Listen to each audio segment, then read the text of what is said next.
Sir chemistry का 10वां class लेने जा रहा हूँ। इसे आप लोग ध्यान से देखें।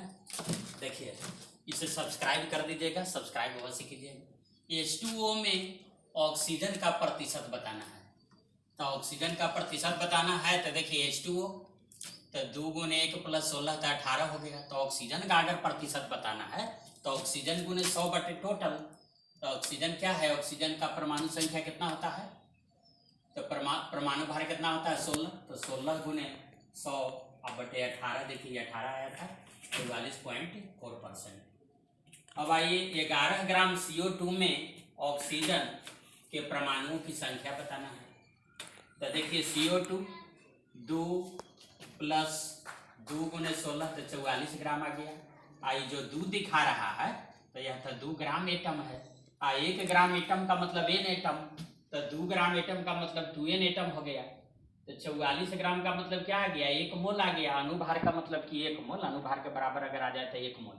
तो चूंकि 44 ग्राम में 2n परमाणु है ऑक्सीजन का, इसलिए 11 ग्राम में कितना आ गया, तो n/2 परमाणु हो जाएगा। n का मान दे दीजिएगा 6.023 गुने 10 को पावर 23 दीजिएगा। अब आइए 1 ग्राम, देखिए टीन का आयन है और टीन में बदलने के लिए आवश्यक इलेक्ट्रॉन की संख्या बताना है। डॉट डॉट दे दिए हैं। ये प्लस प्लस 4 ठो है, इसका मतलब कि 4 इलेक्ट्रॉन को लॉस किया होगा। तो सबसे पहले इसमें हम देखते हैं कि 1 ग्राम टीन में कितना आयन होगा। तो ग्राम आयन जिसको हम मोल कहते हैं, यानी भार बटे परमाणु भार ले लीजिए। तो 1/119 टीन का 119 है परमाणु भार, जो दिया हुआ रहेगा ब्रैकेट में दे देगा। तो अब इसके बाद आइए आयन, तो आयन का मतलब क्या, मोल गुने n। तो मोल क्या निकला 1/119 गुने n, तो n/119 आ गया। अब जो है से टीन जो है, तो देखिए 4 परमाणु को 4 इलेक्ट्रॉन को लॉस किया है, तो इसको 4 इलेक्ट्रॉन दे दिए, तो देखिए टीन में बदल गया। तो ये तो हो गया एक आयन हेतु 4 इलेक्ट्रॉन चाहिए। तो आयन की संख्या तो ये वाला निकल गया है, टोटल आयन की संख्या। तो इतना आयन हेतु कितना इलेक्ट्रॉन चाहिए, तो इतना इलेक्ट्रॉन चाहिए। इस तरह से ये आ गया। अब आइए देखिए 12.7 ग्राम Cu को Cu++ यानी कॉपर आयन में बदलना है। बदलने के लिए आवश्यक इलेक्ट्रॉन की संख्या क्या है, तो सबसे पहले आयन निकालिए। आयन बराबर मोल गुने n। तो मोल का मतलब क्या होता है, भार बटे परमाणु भार या भार बटे अनुभार कहिए। तो 12.7 बटे कॉपर, तो कॉपर का परमाणु भार होता है कितना, तो 63.5 जो दिया हुआ रहेगा, याद भी रखिएगा। इंटू n, तो ये देखिए 5 बार कट गया तो n/5 इतना आयन हो गया। तो इलेक्ट्रॉन देखिए ये Cu+ है, Cu++ यानी 2 इलेक्ट्रॉन को लॉस करवाना है। तो इलेक्ट्रॉन बराबर क्या आ जाएगा, यही 2 है, ये वाला 2।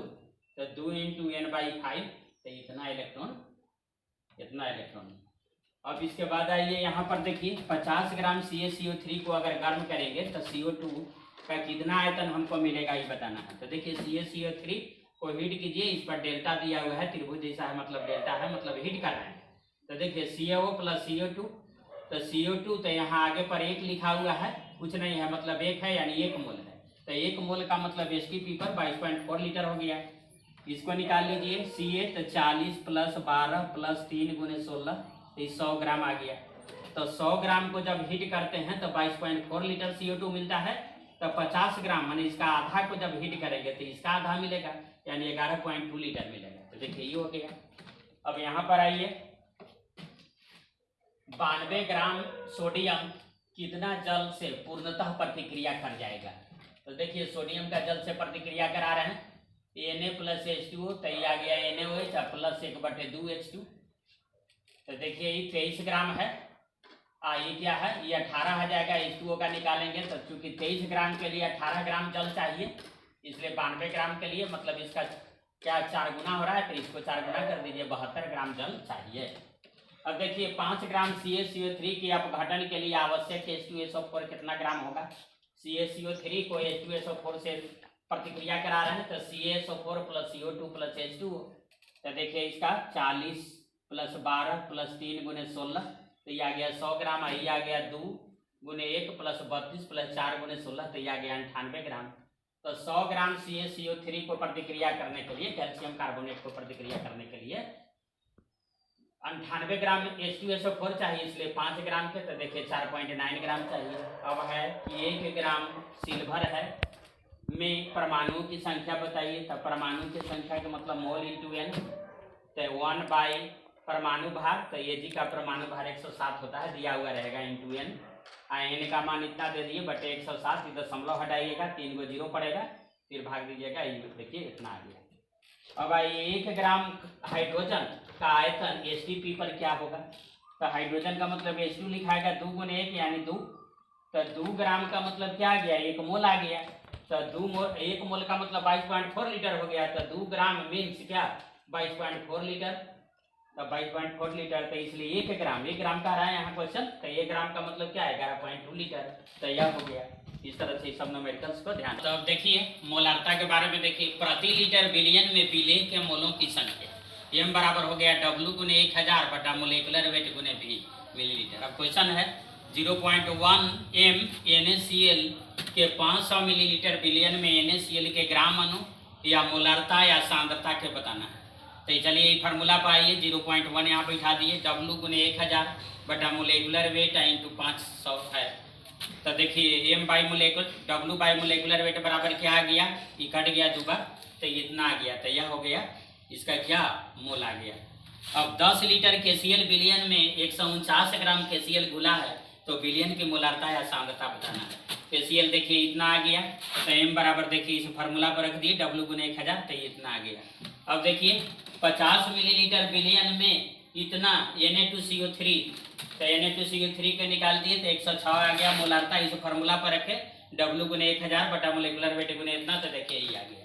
अब देखिए मोल प्रभाज, मोल प्रभाज का मतलब मान लिया A या B से मिल करके कोई बिलियन बना है, तो A का मोल प्रभाज का मतलब कि A का मोल बटा कुल मोल, अब B का मोल प्रभाज का मतलब B का मोल बटा कुल मोल, अगर दोनों के मोल प्रभाज जोड़ेंगे तो 1 आ जाएगा। 36 ग्राम H2O में इतना ग्राम जो है से ग्लूकोज घुला है, तो मोल प्रभाज बताना है। तो H2O का सबसे पहले देखिए मोल निकाले, भार बटे अनुभार, फिर इसका ग्लूकोज का मोल निकाले तो 1/2 मोल आ गया। अब H2O का मोल प्रभाज बताना है, तो H2O का मोल बटा कुल मोल, तो इतना आ गया। इसका मोल प्रभाज बताना है, तो 1 में से ही घटा दिए, चूंकि देखिए दोनों के मोल प्रभाज का जोड़ 1 होता है, तो ये आ गया।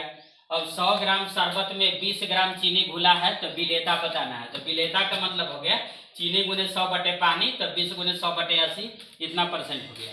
NaCl के जल में विलेयता 8 है, तो 10 मिलीलीटर जल में कितना NaCl नमक घुलाया जाए कि वह संतृप्त हो जाए। तो देखिए चूंकि 100 में 8 ग्राम, इसलिए 10 में कितना, तो इतना ग्राम आ गया। फिर ये आ गया mu का मतलब होता है कि एक परमाणु C12 के एक परमाणु के द्रव्यमान का 12वां भाग, तो इतना आ गया, याद रखिएगा इतना भी होता है।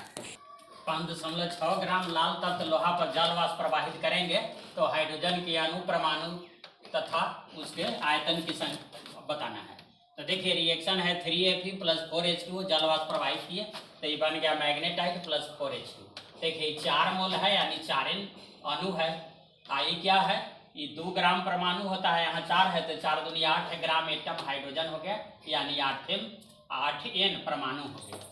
तो यहाँ पर देखिए ये 3 गुने 56 है, तो ये 3 गुने 56, तो इतना ग्राम गर्म किए तो इतना लीटर मिला, तो 5.6 ग्राम गर्म किए तो इतना मिल जाएगा।